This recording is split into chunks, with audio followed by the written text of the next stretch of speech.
आज हम आए हैं बिसरख के उस मंदिर में जिसको कहा जाता है रावण का मंदिर, या यूं कह लें कि शिव जी का मंदिर। असल में यहाँ पे शिवलिंग है जो कि त्रेता युग का है, जिसकी पूजा खुद रावण किया करता था। और यहीं पे वो पैदा हुए थे, उनकी जन्मभूमि थी ये। और इसी के साथ साथ यहाँ पे उनके पिताजी यानी विशर्वा की भी मूर्ति स्थापित है। आज हम आपको इन सब चीज़ों से वाकिफ़ करवाएंगे।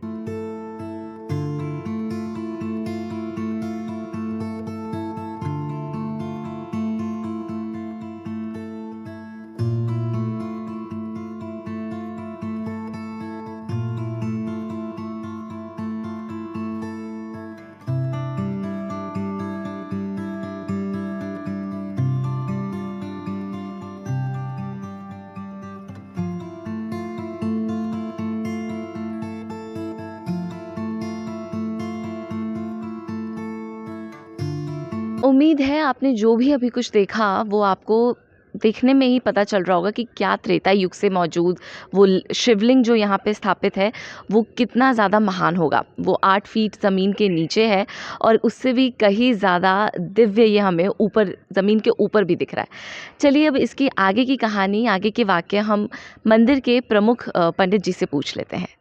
नमस्ते पंडित जी, आपसे ये जानना चाहेंगे कि इस मंदिर का इतिहास क्या है, बिसरख कैसे बना, साथ ही साथ मंदिर कैसे बना और शिवलिंग का क्या इतिहास है?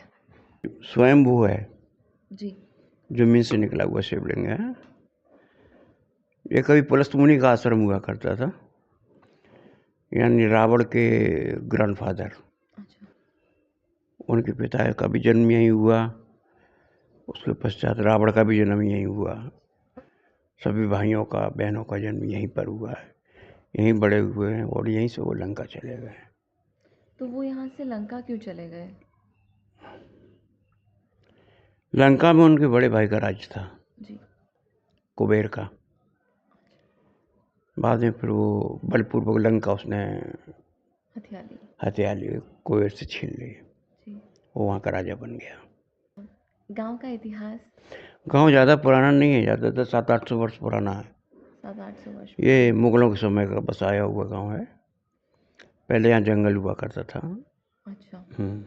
तो ये कोई ऐसे राज्य नहीं था जो लंकापति चलाते हों या उनके पिताजी चलाते हों? वो एक साधु का बेटा था, जी। वो कहीं का राजा नहीं था वो। फिर उसका यहाँ राज कहाँ से आया? हम्म।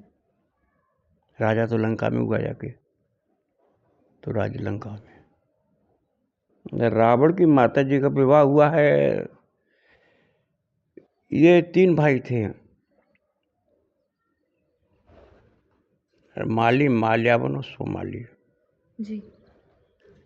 माली का बेटा था मारीच, माल्यावन की बेटी थी कैकसी, जी।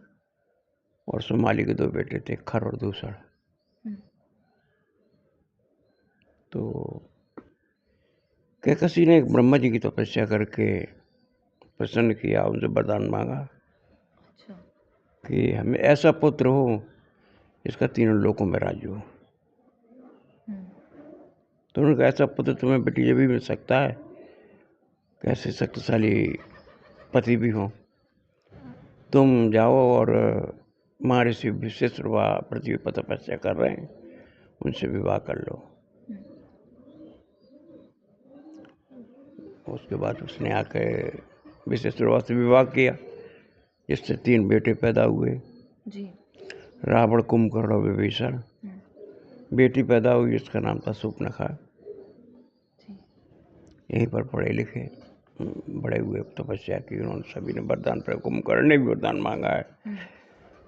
विभीषण ने भक्ति मांगी तो हमेशा के लिए भक्त रहा वो। फिर वो जब लंका का राज्य मिल गया तो सभी भाई लंका चले गए। जी।